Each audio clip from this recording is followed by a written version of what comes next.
Alright, pencil lines. Now I've got to make the knife lines here.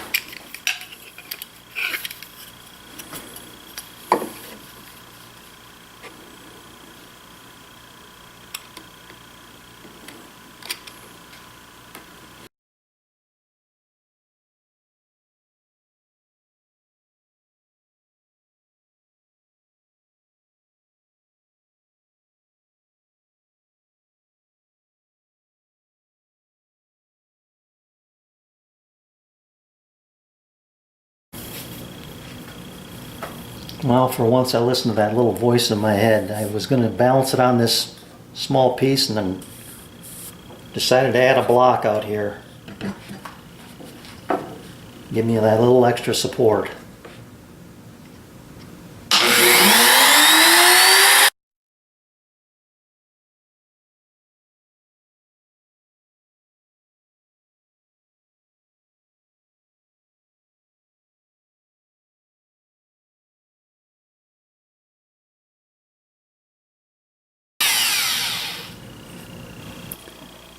Alright, 1/4 of it's done, but I maintained that shoulder. I'm happy about that.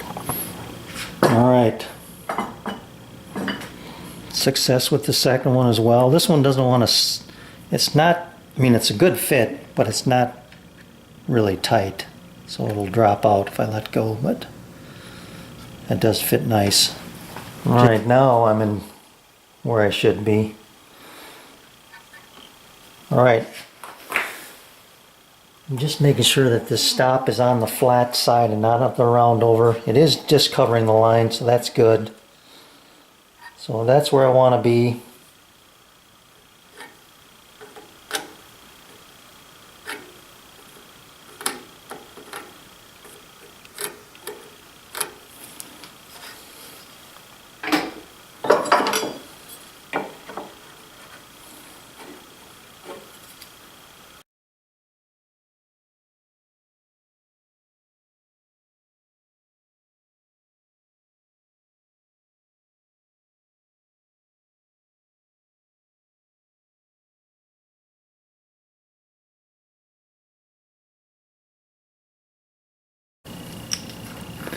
Alright, center line matches up, which is good. This one is perfect. This one over here, I overcut the lid just a hair on the right side, I believe. Yeah, so the hinge is tight on this side and it's just off on the outside. So I have to remember that when I go to install those screws, to make sure I hold it tight to the inside. Other than that, that's the only little thing that's going. I don't know if you can see that little space there. I mean, you're probably never going to see it when it comes time to really take a good look at it, but just a hair on that side. All right, here's a heads up for you. After I installed this hinge, it was jamming on me. I couldn't figure out why. So when I put the hinge in here, let's see, which way do I want that? Yeah, I want it this way. You see, you feel that or hear that? And watch the hinge. It lifts up. So this part, if you can see there, you can see the little bit sticking out. There has to be some relief for that. So I've made a mark. I've got to just put a little bevel in there, I think is all I need. And maybe I need to put a little square. I don't know, I'm going to find out. I'm just going to put a slight bevel and see if that does the trick. Alright, that did the trick.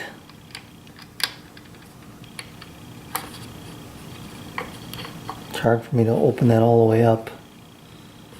Let's see if I can do it here. Yeah, there. No click, no movement, so I just had to put a little bevel in there. I'll do the same thing to the other side. All right, they're installed, but I still have a clearance problem. Now it's on the two stationary parts of the square hinge that are hitting my top. And it's pretty much clipped out most of the material. But I am going to go at it here and give it just a little more clearance with the little chisel.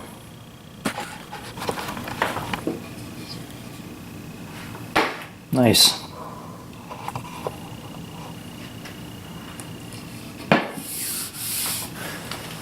Okay, today I want to install the magnetic catches for these two swinging doors. And when I touch them closed like that, what I'm looking for is to see where the doors make contact. And lucky for me, they both make contact on the top.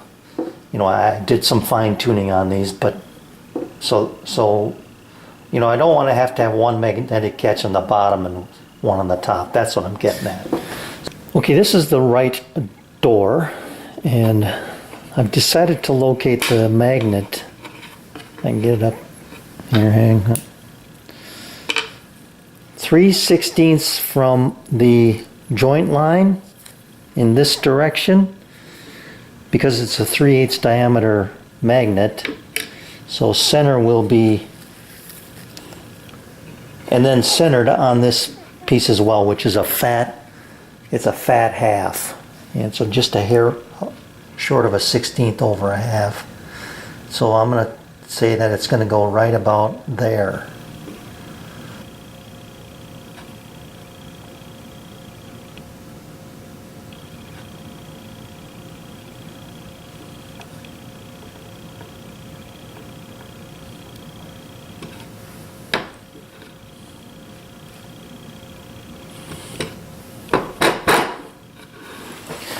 Alright, I just tried a little experiment here, and I think I'm going to go with it. What I did was I drilled a sample or a test hole in a piece of scrap here. I tried a piece of paper first as a shim around the magnet, and it popped right out. The second thought I had was to use this metal tape, aluminum tape. That adheres nicely to the magnet. It's the same color, which I like. And then when I pressed it in there, I really had to beat to get that thing out of there. So it goes in nicely, and it doesn't pop out like it did with the paper. Okay, 2 layers.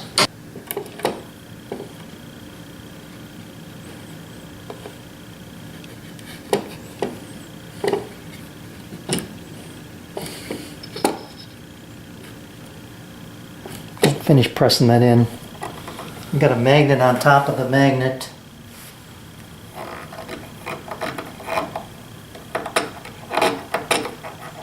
That feels like it's in.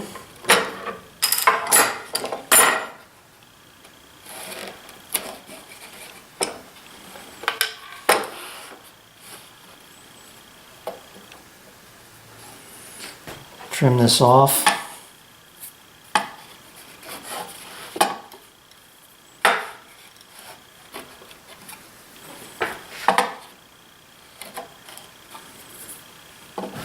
Alright, with my countersink, I've got this thing finally dialed in. It took me 4 attempts. First, second, third, fourth, but this is perfect, I think.